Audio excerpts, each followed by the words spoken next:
অবশেষে পিটার হাসের সহযোগিতায় নির্বাচন বন্ধ করতে সক্ষম হলো শেখ হাসিনা। রাজনৈতিক অঙ্গনে শুরু হয়েছে নতুন ঝড়।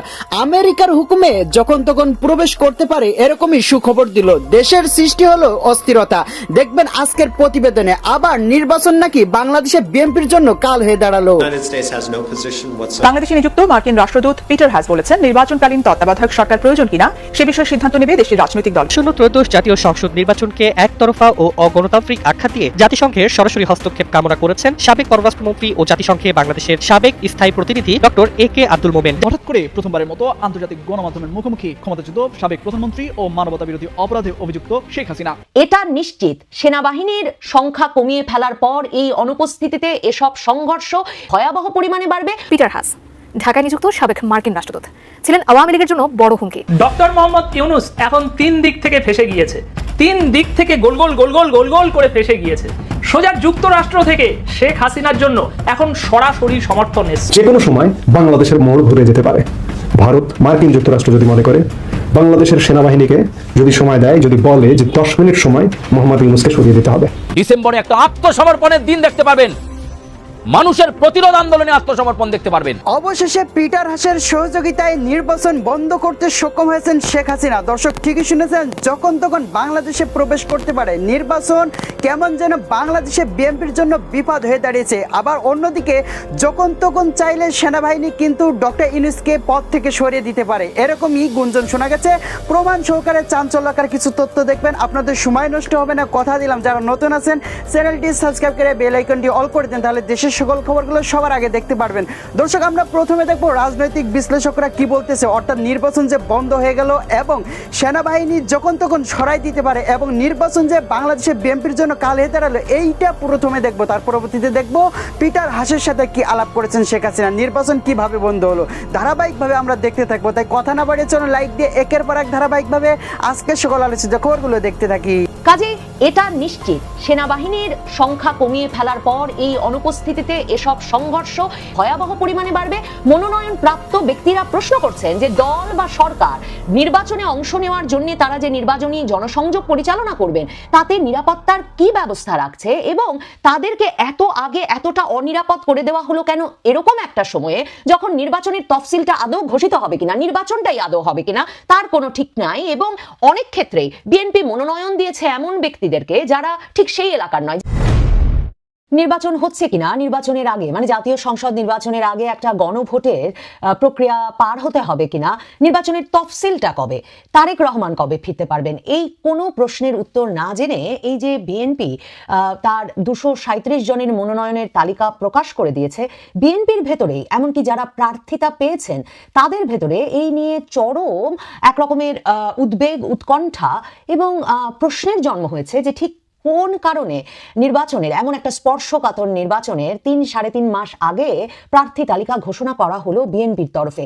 বিভিন্ন সূত্র থেকে জানা যাচ্ছে কোনো পক্ষ তারেক রহমানকে সরাসরি এমন পরামর্শ দিয়েছিলেন যে তারেক রহমান যেহেতু তফসিল ঘোষণা হলে ফিরতে পারবেন বলে সরকারের কেউ তাদেরকে এমন একটা আশ্বাস দিচ্ছেন, তফসিলের আগে তিনি ফিরলে যদি তারেক রহমান আগে ভাগে মনোনয়নের তালিকাটা প্রকাশ করে ফেলেন তাহলে দলের ভেতরে যেসব কোন্দল, অন্তর্কুন্দল, সহিংসতা, দ্বন্দ্ব, সংঘাত সব থেমে তারেক রহমান আসতে আসতে দলের ভেতরে একটা স্থিতি আসবে। কারণ যারা বিএনপির রাজনীতি নিবিড়ভাবে পর্যবেক্ষণ করেন তারা জানেন যে 2024-এর আগস্টের পর থেকে বিএনপির নেতৃবৃন্দ প্রায় সকল জেলায় গিয়ে নতুন কমিটি ঘোষণা করবার উদ্যোগ নিলেও বেশিরভাগ জেলাতেই নতুন কমিটি ঘোষণা করা সম্ভব হয় নাই মতপার্থক্যের জন্য। তো যেই দলের ধরেন বহু বছর ধরে আওয়ামী লীগ আমলে তো নয়, এমনকি আওয়ামী লীগ আমল শেষ হওয়ার পর এই আগস্ট মাসের পর থেকেও 2024-এর আগস্টের পর থেকেও দলীয় কমিটিগুলো এই দলীয় কোন দলে কোনোভাবে ঘোষণা করা সম্ভব হচ্ছিল না। সেই দলে মনোনয়ন ঘোষণার পর কতটা সংঘাত, দ্বন্দ্ব ছড়িয়ে পড়তে পারে তা নিয়ে আশঙ্কা দলের শীর্ষ নেতৃত্বের মধ্যেও ছিল। কিন্তু এখন প্রশ্ন উঠেছে যে বিএনপি যেই মাত্র কোনো পক্ষের পরামর্শে এই মনোনয়ন তালিকা সকল দলের আগে ঘোষণা করে দিল, সেই মাত্র সেনাবাহিনীর সদস্যদেরকে আইন শৃঙ্খলা রক্ষার দায়িত্ব থেকে বড় সংখ্যায় সরিয়ে নেওয়ার যে সিদ্ধান্ত এলো, এটা একটা ফাঁদ কিনা, মানে বিএনপির মনোনয়ন প্রাপ্ত ব্যক্তিদের জন্য তো বটেই, দল হিসেবে বিএনপির জন্য একটা ফাঁদ কিনা সেনাবাহিনীর সেনা সদস্যদের 50% মাঠ ছাড়ছে। এই খবর যেদিন বের হলো সেই বুধবারেই চট্টগ্রামে বিএনপির মনোনীত প্রার্থীর জনসংযোগের যে সভা, সেই সভায় গুলি চালানো হলো এবং সেখানে সেই প্রার্থী সহ 3 জন গুলিবিদ্ধ হলেন, একজন নিহত হলেন। নিহত ব্যক্তি শীর্ষ সন্ত্রাসীদের একজন, বিএনপির শীর্ষ নেতৃবৃন্দ, চট্টগ্রামের স্থায়ী কমিটির সদস্য আমির খসরু মাহমুদ চৌধুরী, তিনি বলছেন যে এই নিহত সরোয়ারের সঙ্গে, শীর্ষ সন্ত্রাসী সরোয়ারের সঙ্গে বিএনপির রাজনীতির কোনো সম্পর্ক নেই। কিন্তু 2024-এর 5ই আগস্টের পর জামিনে বেরিয়ে এসেছেন এই শীর্ষ সন্ত্রাসী সরোয়ার এবং তারপর থেকেই বিএনপি মনোনীত এই যে প্রার্থী এরশাদুল্লাহ, তার সঙ্গে তার ঘনিষ্ঠ সম্পর্ক, তার সঙ্গে তাকে বিভিন্ন রাজনৈতিক কর্মসূচিতে অংশ নিতে দেখা গেছে। শুধু তাই নয়, পত্রপত্রিকাগুলো খবর দিচ্ছে সরোয়ার যখন সম্প্রতি বিয়ে করেছেন সেই বিয়েতেও উপস্থিত ছিলেন বিএনপি মনোনীত প্রার্থী এরশাদুল্লাহ।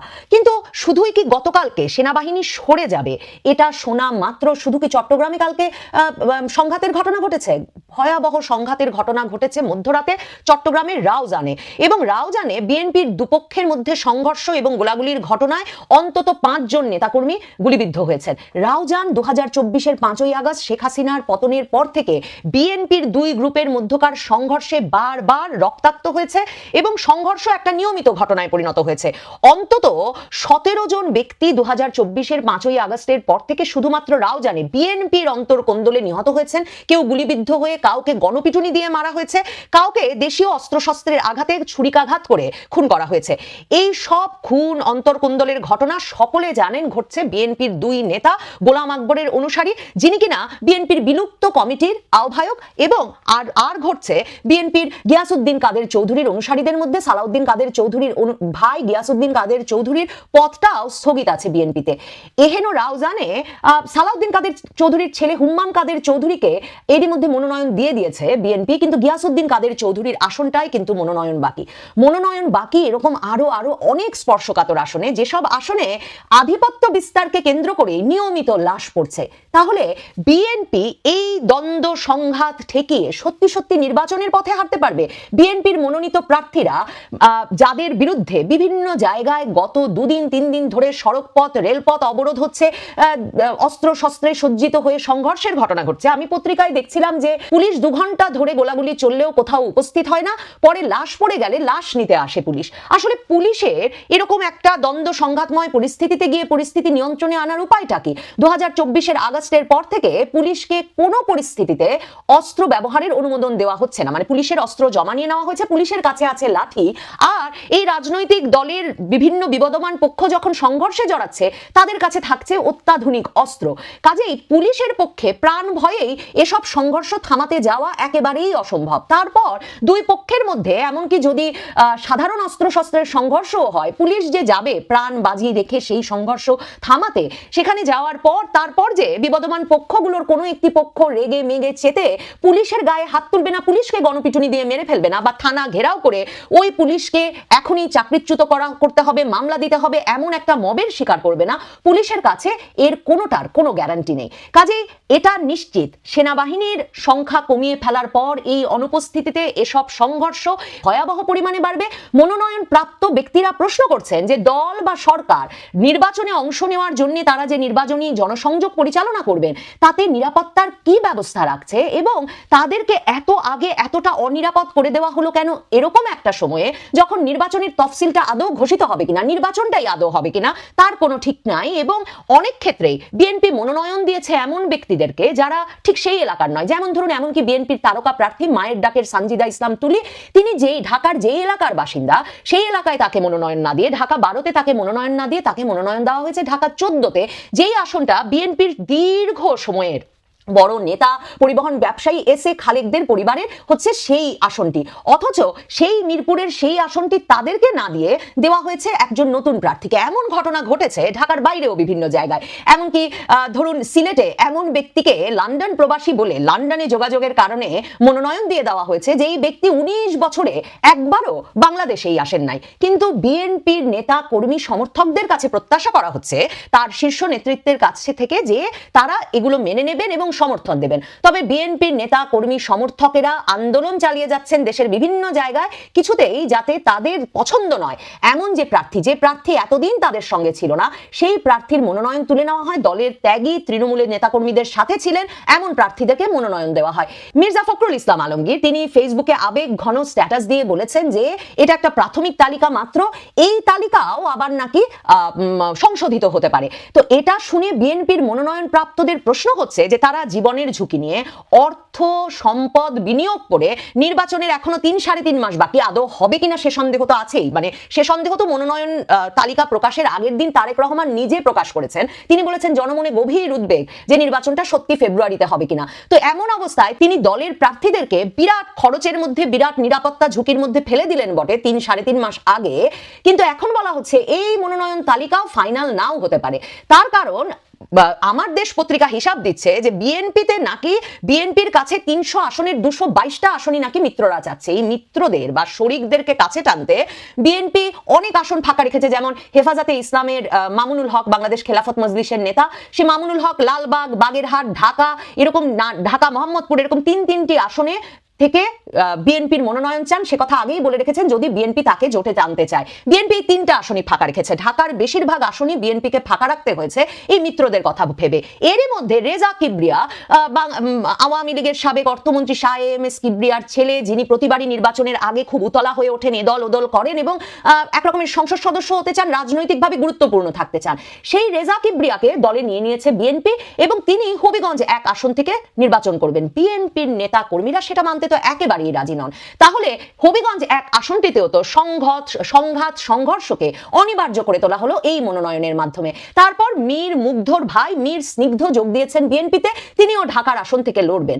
তাহলে বিএনপির ছাত্রদল, যুবদল সহ তরুণ নেতাকর্মীদের কথা হচ্ছে যে তারা যারা এতদিন জেল জুলুম হামলা মামলার শিকার হলেন, তাদেরকে বিএনপি যদি মনোনয়ন না দিয়ে এদেরকে মনোনয়ন দেন এবং তারা যদি এটা মেনে নেন কোন রকম দ্বন্দ্ব সংঘাত ছাড়া, তাহলে তাদের রাজনৈতিক ক্যারিয়ারটার কি হবে? আবেগঘন স্ট্যাটাস দিয়ে মির্জা ফখরুল ইসলাম আলমগীর কথাও বলেছেন যে কারো যদি মনোনয়ন না হয় তাহলে চিন্তার কিছু নেই, দল নিশ্চয়ই তাদেরকে অন্যভাবে কৃতজ্ঞতা এবং সম্মান জানাবে, মানে অন্যভাবে তাদেরকে কোনো দায়িত্ব দেবে বা সম্মান জানাবে। কিন্তু মির্জা ফখরুল ইসলাম আলমগীরের নিজের বাড়িতে তার নিজের ভাই ঠাকুরগাঁয়ের আরেকটি আসনে মনোনয়ন চাইছেন, তিনি মানতে রাজি নন যে মির্জা ফখরুল ইসলাম আলমগীর একা মনোনয়ন পাবেন, তিনি পাবেন না।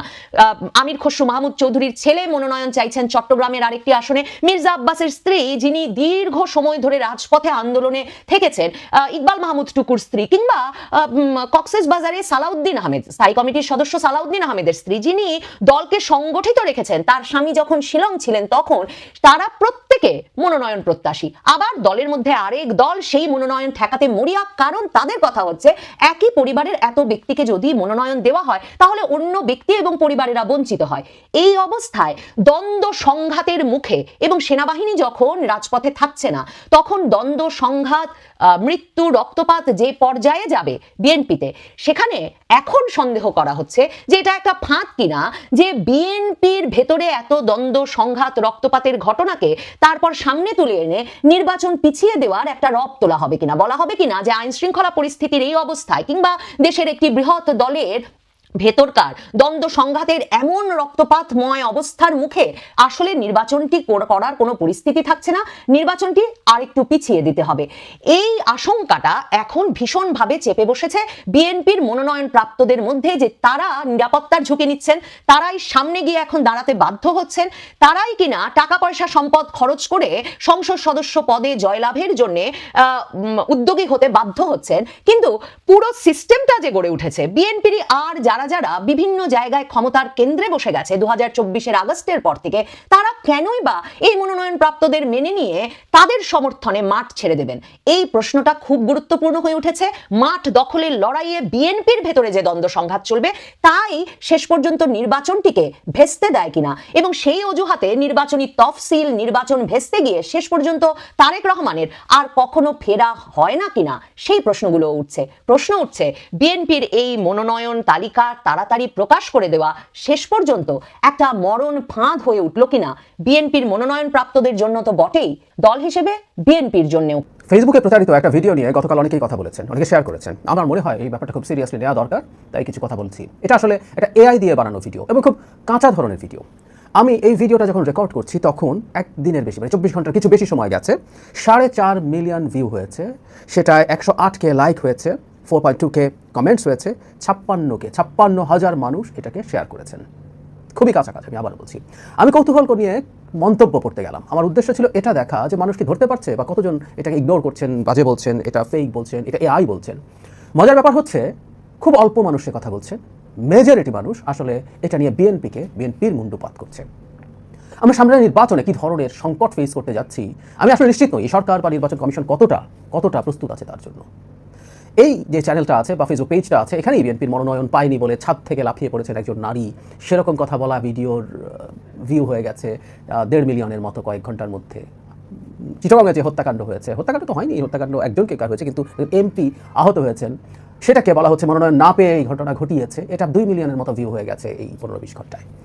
তার মানে আমরা আসলে কি হচ্ছে বুঝতে পারছি কি? আমাদের দেশের মানুষের ডিজিটাল লিটারেসি, বিশেষ করে সাধারণ মানুষের এমন পর্যায়ে যে তারা এগুলো গ্রহণ করবেন। খুবই অ্যালার্মিং একটা সাইন। এটা শুধু নির্বাচন বলে না, ভবিষ্যতে কোনো ধরনের কেওস বাঁধিয়ে দেওয়ার জন্য এগুলো খুব দুর্দান্তভাবে ব্যবহার করা যেতে পারে। খুব ছোট ক্লিপ, 15-16-20 সেকেন্ড। যদিও একটা ইন্টারেস্টিং স্টাডি আছে, সেটা হলো এই ধরনের ফেক ভিডিওর জন্য 8 সেকেন্ড হচ্ছে 8 সেকেন্ড হচ্ছে সবচেয়ে ভালো পথ। এর মধ্যে মানুষ আসলে বাস্তব এটা ফেক বা জেনুইন ধরতে দেরি হয়ে যায়। আবার বলছি, এটা এত বাজে, এটা ভালো ভিডিওর ক্ষেত্রে, ভালো ভিডিও খুব মনোযোগ দিয়ে দেখলে মানুষ ধরে ফেলতে পারার কথা। এগুলো সবই বারবার বলছি ওয়েস্টের ব্যাপার। এটা এত কাঁচা যে এটা আমরা এভাবে কানেক্ট করছে। এটা কেন কানেক্ট করছে সেই জায়গায় আসবো, কিন্তু নির্বাচন কমিশন আসলে কি করছে? আমরা আসলে এমন একটা সময় চলে এসেছি, আমার একটা বইয়ের কথা মনে পড়ছে, the age of surveillance capitalism, Shoshana জুবফের একটা বই। এটা না পড়লে ওনার লেকচার পাওয়া যায় ইউটিউবে, আমি আশা করি আগ্রহীরা এটা শুনে নেবেন। খুবই চমৎকার ইনসাইটস আছে। একটা জিনিস আমি একটু এখানে উল্লেখ করতে চাই, এই বইটা উনি 5-6 বছর আগে লিখেছেন। সেটা হচ্ছে আমরা এমন একটা বুমের মধ্যে পড়ে গেছি সোশ্যাল মিডিয়ায়। এটার সাথে যেহেতু সার্ভেইলেন্স ক্যাপিটালিজম, আমি কোথায় কী করছি না করছি, কীভাবে মুভ করছি, কীভাবে চলছি, কোথায় রিয়াক্ট করছি, সে রিয়াক্ট করছি, কীভাবে বেশি রিয়াক্ট করছি, এগুলো সে দেখে এটাকে ক্যাশ করে ক্যাপিটাল বানিয়ে এসে যেহেতু ব্যবসা করে সেগুলো ট্রেস করে, সেটা ফাইট। কিন্তু স্টেট বা আদার রেগুলেটিং বডিজ যারা আছে তারা তো এগুলো রেগুলেট করতে পারার কথা। সমস্যা হচ্ছে আমরা যথেষ্ট পরিমাণ রেগুলেটরি বডি, লজ এগুলো তৈরি হওয়ার আগেই সোশ্যাল মিডিয়ার এরকম বুম হয়ে গেছে। ফলে এগুলো নিয়ে আমরা কী করবো আমরা ঠিক কুলিয়ে উঠতে পারছি না। আমাদের এগুলো যত স্লোলি তৈরি হয়, এটার ডেভেলপমেন্ট তার চেয়ে অনেক বেশি ফাস্টার হয়ে যায়। এখন এআইকে আমরা যদি যোগ করি তাহলে ব্যাপারটা কেমন দাঁড়ায়? এটা একটা বিভৎস ব্যাপার হয়ে দাঁড়াচ্ছে। আমরা খেয়াল করি নির্বাচনকে সামনে রেখে যে কোনো কিছু হতে পারে। যে কোনো একজন ক্যান্ডিডেটকে টার্গেট করে এই ধরনের এআই ভিডিও বানিয়ে তার চরিত্র খনন করা হতে পারে। কোনো একজন ক্যান্ডিডেট ধর্ম নিয়ে ডেরোগেটরি মন্তব্য করছেন, যেগুলো খুব সহজে বাংলাদেশে কেওস তৈরি করা যায়, দাঙ্গা বাঁধিয়ে দেওয়া যেতে পারে। এই ধরনের পরিস্থিতি করে কোনো একজন ক্যান্ডিডেট নির্বাচন থেকে সরে দাঁড়াচ্ছেন, তিনি তার দলের প্রধানদের বিরুদ্ধে কথা বলছেন। মানে আপনি নিজে চিন্তা করুন আসলে কি বলা যায়, কি করা যায়। এই হচ্ছে পরিস্থিতি। এবং এই দেশের মানুষ এগুলো বিশ্বাস করে, অনেক মানুষ বিশ্বাস করে। এগুলো ভোটের রাজনীতিতে সেটা কাজ করবে, অনেক ক্ষেত্রে বয়ানে কাজ করবে না সেই মেজরিটি। কারণ হলো যারা বয়ান তৈরি করে তারা এগুলো হয়তো অনেকে ধরতে পারবেন। কিন্তু সমস্যা হচ্ছে ভোটের রাজনীতিতে সবারই ভোট আছে, সবারই একটা করে ভোট আছে। আমরা বর্তমান ডিজিটাল যুগে ইকো চেম্বারে বাস করি। মানে আমি আমার পছন্দের মতো সত্য, পোস্ট ট্রুথ ওয়ার্ল্ড বলে, আমরা আমাদের পছন্দের মতো সত্য খুঁজে বেড়াই, যেটা শুনতে আমার ভালো লাগে। সত্য কঠিন হোক, কঠিনের ভালোবাসিলাম না, সেই রকম না। এখন সত্য কঠিন না, সত্য কমফোর্টেবল সত্য পাওয়া যায়। আমি যেমন সত্য শুনতে পছন্দ করি, সেই রকম জায়গা আছে, সেই রকম ইকো চেম্বার আছে, চ্যানেল আছে, ফেসবুক পেজ আছে, তারা আমাকে সেই রকম কথা শোনায়। আওয়ামী লীগের পেজে গেলে দেখা যাবে বাংলাদেশে বহু কিছু ঘটে যাচ্ছে। আওয়ামী লীগ বিরাট সব মিছিল করছে, সরকার পতন ঘটিয়ে দিচ্ছে, সেনাবাহিনীর মধ্যে বিরাট দ্বন্দ্ব, ডক্টর ইউনূসের আর বেশি দিন বাকি নাই, শেখ হাসিনা যে কোনো দিন ফিরে আসছে, লোকজন এটা গিয়ে দেখতে পারে। আবার একইভাবে বাংলাদেশে যারা 5 বছর ক্ষমতা রাখতে চায়, ইউনূস সরকারকে রাখতে চায়, সেনাপ্রধানকে ফেলে দিতে চায়, সকাল বিকাল সেনাপ্রধান পড়ে যাচ্ছেন টাইপের আলাপ পাওয়া যায়। সো মানুষ ওগুলোতে গিয়ে কানেক্ট করতে থাকে। ফলে নির্বাচনেও এই ঘটনাগুলো ঘটবে। যারা তার পছন্দের বা অপছন্দের প্রার্থী আছে তাদের প্রতি এই ধরনের কাজ যে কোনো দল, যে কোনো দিক থেকে হওয়ার সম্ভাবনা আছে। আমি বারবার বলছি যে আমাদের প্রস্তুতি কতটুকু আছে, এই সরকার বেসিক আইন শৃঙ্খলা রক্ষা করতে কতটুকু পারবে সেটা নিয়ে এই প্রশ্ন আছে। এখানে তাদের প্রস্তুতি কি, কতটা, আমি আসলে একেবারেই জানি না। আমি সিরিয়াসলি ধারণা করছি সামনের নির্বাচনে এটাই সম্ভবত সবচেয়ে বড় চ্যালেঞ্জ হতে যাচ্ছে, AI video, deep fake video, এবং তখন আরও বেটার প্রযুক্তি। আমি মনে করি অন্তত 2-1টা দল আছে যারা এসব করে সবসময়, নানা রকম ফেক জিনিসপত্র ছড়ায়, ফেক ফটো কার্ড ছড়ায়, তারা এই ধরনের কাজ করার প্রবণতা তৈরি হবে। নির্বাচন কমিশন কী করবে রিয়ালি ডোন্ট নো। দলগুলো এই ব্যাপারগুলো নিয়ে সিরিয়াসলি ভাবা দরকার, কারণ এবার একেবারেই ভিন্ন মাত্রার, ভিন্ন ধরনের একটা নির্বাচন হতে যাচ্ছে। এই সতর্কতাটা এখন থেকে রাখতে হবে এবং এটা নিয়ে পদক্ষেপ নিতে হবে। সরকারকেও কী পদক্ষেপ সরকার নিচ্ছে সেটা শুধু নেওয়া না, ভিজিবল করতে হবে। অন্তত একটা কাজ একটু করতে হবে, সেটা হলো এই ধরনের ফেক ভিডিও, ফটো কার্ডের সোর্স খুঁজে বের করে কিছু শাস্তি নিশ্চিত করতে হবে। শাস্তিযোগ্য অপরাধ শুধু শাস্তিযোগ্য অপরাধ, এরকম কিছু শাস্তি নিশ্চিত করার মাধ্যমে এই প্রবণতাকে কিছুটা হলেও চেকের মধ্যে আনার চেষ্টা করা। অন্তত আমরা এখনই দেখতে চাই, সময় খুব বেশি। প্রিয় দেশবাসী, আপনারা যে যেখান থেকে ভিডিওটি শুরু থেকে শেষটা মাত্র দেখেছেন, আপনাদের সকলকে অসংখ্য ধন্যবাদ জানাই। যদি ভিডিওটি ভালো লেগে থাকে অবশ্যই কমেন্টে জানিয়ে যাবেন আপনি কোন জায়গা থেকে আমাদের নিউজগুলো প্রতিনিয়ত দেখতেছেন। আপনারা আপনাদের বন্ধুদের কাছে ভিডিওটি শেয়ার করে সবাইকে জানান দিয়ে দেবেন। তাহলে দর্শক সবাই ভালো থাকবেন, সুস্থ থাকবেন। দেখা হবে পরবর্তী দেশের কোনো আপডেট খবর অথবা রাজনৈতিক নিউজ নিয়ে। আসসালামু আলাইকুম।